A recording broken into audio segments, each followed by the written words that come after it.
Yo you guys, what is up? Quite a while since my last vid. I've been busy pursuing other passions and wanted to take a bit of a break, but we're back here today to go over some of my main concerns with Pokemon Legends Arceus, ending off with a couple of things I'm potentially looking forward to. Number 1. Lots of work with little time. The first thing I want to go over is rather broad and encompasses, in large part, many of the things that we will touch later on in this video, but it has to do with the overall performance shown to us in the worldwide reveal trailer in relation to the recently unveiled release date for Legends Arceus. For those of you that don't know, Legends will be dropping late January of next year. This is concerning because the product that they showed us in the reveal looks more like a proof of concept demo, or an unappealing Unreal Engine showcase, rather than an actual game. Assuming the game follows average development times of other Game Freak Pokemon titles, around 3 years worth, that means the footage showcase is of a game that has been in development for at least 2 years, yet looks like it's only been in development for a few months. But DistantKingdom! They were just using older footage. The game looks much better than what they showed, I swear. If that were true, then why not just show the alleged newer, far more polished footage? The whole point of a reveal is to be as compelling as possible to convince consumers that they should invest in your work. This typically means that footage is curated and flaws are masked or hidden for the sole purpose of leaving a persuasive first impression. Mass Effect Andromeda did exactly that with their own reveal trailer. Even though the game had a terrible launch, you wouldn't have guessed it by seeing their reveal trailer, which is exactly the point. This is why I'm so shocked that Game Freak felt confident enough to showcase what they did. Showing off the Arceus cinematic, or even just the box art alone, would have been more enticing, seeing as how those are more polished, complete elements of the game. Now, this is where I would say that it's not in the business's best interest to show off their product in such a bad light, especially not during a worldwide reveal. Good first impressions are key, after all. Could you imagine a real estate agent showing off a house they wanted to sell, but instead of cleaning it beforehand, they just leave garbage spewed all over the place? Do you think that would make it more or less likely they would be able to make the sale? The answer is obvious. You would think that same logic would apply to the Legends trailer, but then I remembered that this is Pokemon we're talking about. Pokemon is, as per usual, the exception to this rule, because the vast majority of the consumer base is not concerned with quality in their games, so long as they can get their Pokemon fix. All you need to do is slap the title of Pokemon across the mess, throw in a Pikachu for good measure, and suddenly your garbage heap becomes a commercial success, despite being far below the industry standard. I guess, if anything, I can appreciate the honesty of presumably showing what they've achieved thus far, even if it's a bad look in the end. It still leaves me scratching my head how the highest grossing franchise on the planet consistently puts out products that even indie devs, with a fraction of the resources, would be embarrassed to call their own. Number 2. Lifeless overworld Pokemon. With that out of the way, let's explore exactly what went wrong with the Legends trailer and why. First up will be the troubling and unfortunate return of the aimless overworld Pokemon that were seen in Game Freak's 2 most recent titles, Pokemon Let's Go and Pokemon Sword and Shield. One of the main criticisms of the wild area in Sword and Shield is that the Pokemon feel detached from the world due to their primitive implementation.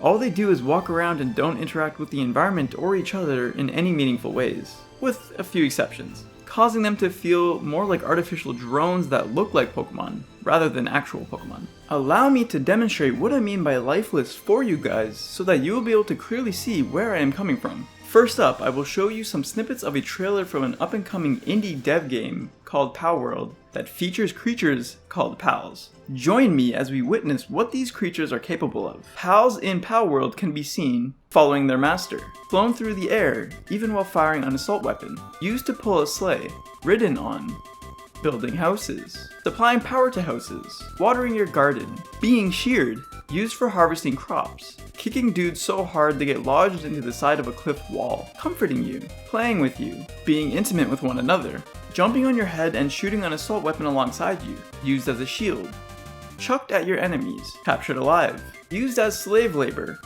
hunted, treasure hunting, illegal fishing, surfing. Pretty cool, right? Now, let's juxtapose this to snippets from the Legends Arceus trailer. Pokemon can be seen standing around in a group, standing around in a pair, standing around while getting hit, standing around while being captured, standing around while watching you, standing around while being hit, running away, standing around while being hit, standing around, standing around, standing around, standing around waiting to be picked, looking cool while standing around.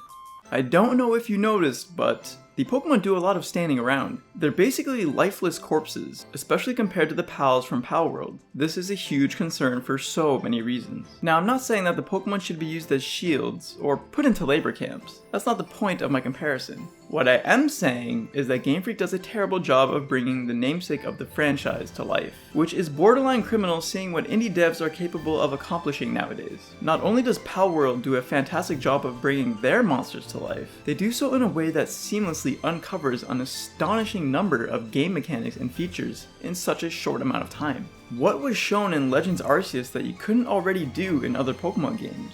Dodge roll? And I think that's it. That's the only new thing that was shown off. Other than that, I have no idea what the player can do in the game based on the trailer. Catching and battling receives slight tweaks, which is awesome, but far more is needed than the bare minimum. Finding Pokemon in unique and interesting ways, or engaging in actions other than standing around watching paint dry on rocks, does so much to bring the Pokemon to life. It builds character and adds a great deal of personality that helps to immerse the player into the world effortlessly. I will briefly show you 2 examples I brought up in a past video to help illustrate my point. I don't want Galvantula just randomly popping out of the ground. I want to walk into a cave and look up and see a spiderweb and then see Galvantula in that spiderweb. You know, something that a spider actually does. I don't want Machoke randomly popping out of the ground. I want to see Machoke bench pressing a tree in the distance, because that's just something that Machoke would do in his spare time.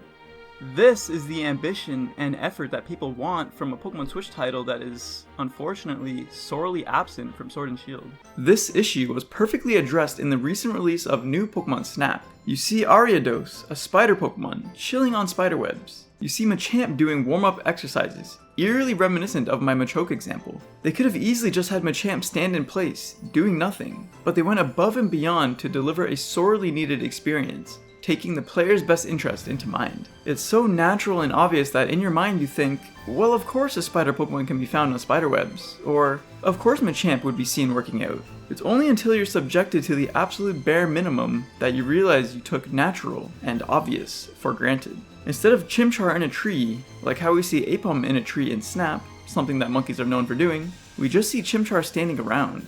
Instead of seeing Rhyhorn running into things, which it's known to do, we just see Rhyhorn standing around. This is disheartening because so much charm is lost and the wasted potential over things that are relatively simple in nature and easy to accomplish is frustrating. This is now Game Freak's 3rd attempt at doing the exact same thing with no innovation in sight. In fact, it's ironically a downgrade seeing as how some overworld Pokemon appear to have substantially lower frame rates than everything else, when this wasn't an issue in the past titles. Which brings us nicely along to my next point.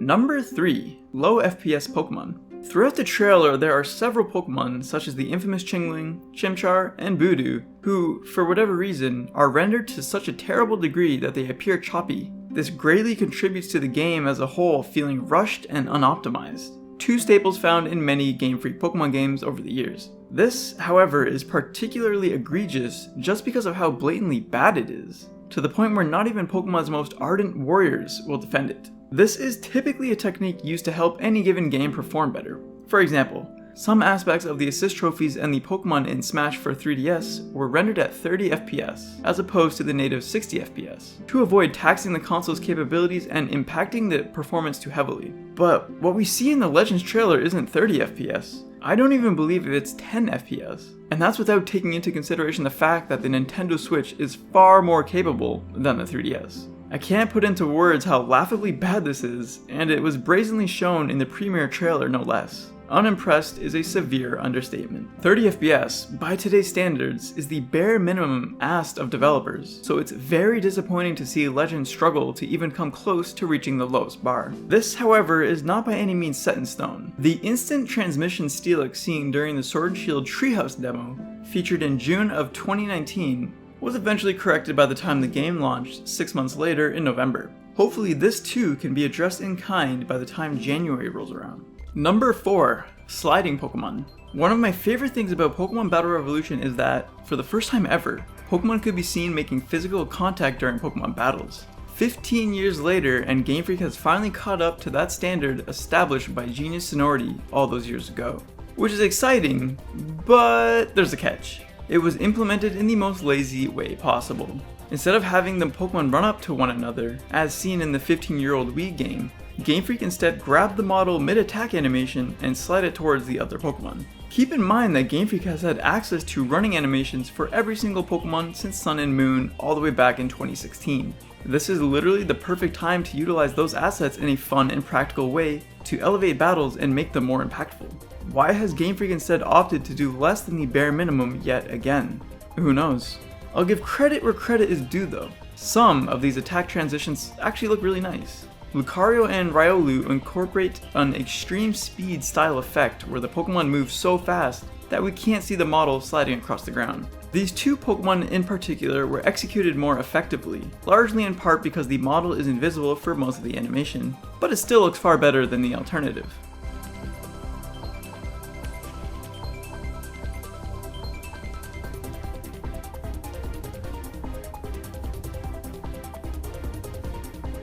Number 5.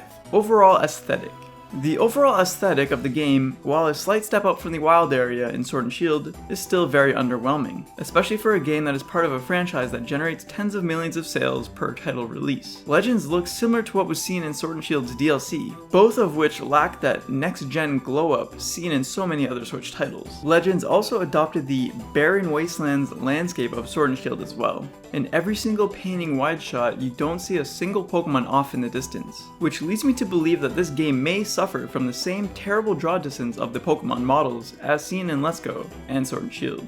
Legends would be the perfect opportunity for Game Freak to demonstrate to everyone that, after their third attempt, they have finally perfected their overworld system, allowing the player to see Pokemon far off in the distance, and with the ability to situate Pokemon in more believable and complementary ways. But that's not what was shown, not even close. It looked like the exact same system from Sword and Shield, except now the Pokemon are somehow laggier. So yeah, those are my 5 main concerns with Legends Arceus based on what they have had to show us so far. One of the main pros that I'm looking forward to is that we may very well receive some actual high quality animations this time around. In a few frames, a Starly can be seen walking on the ground when its only mobility animation seen up until now had it flying for both its walking and running animations. Cyndaquil, while idle, had its flames out, as opposed to the flames being extinguished at all times other than when attacking in battle, a far cry from its sprites of old. This may also mean that Typhlosion will follow suit and have his flames restored in a similar manner. Fun fact! Typhlosion is the #1 requested Pokemon in my Animation Fix videos, by a significant margin, despite Typhlosion being impossible to obtain in Sword and Shield. Another thing I really like is the time period being explored. Every single other Game Freak Pokemon title has taken place within the same relative time window. No game has gone too far behind or ahead in the past or future respectively, until now. Sinnoh is also one of the most lore-dense regions, so they have a huge amount of material to work with here that can be used to flesh out the Pokemon universe in never-before-seen ways. What about you guys? Do you have any concerns or things that you're looking forward to with Legends Arceus? Make sure to leave your thoughts down below in the comment section, as I read every single one and I always love hearing from you guys. I'll be going on vacation for about a week and a half during the week of E3 coincidentally, so when I return there should be some more juicy Pokemon information to talk over with you all. Until then, thanks so much for watching, and I'll see you on the next one.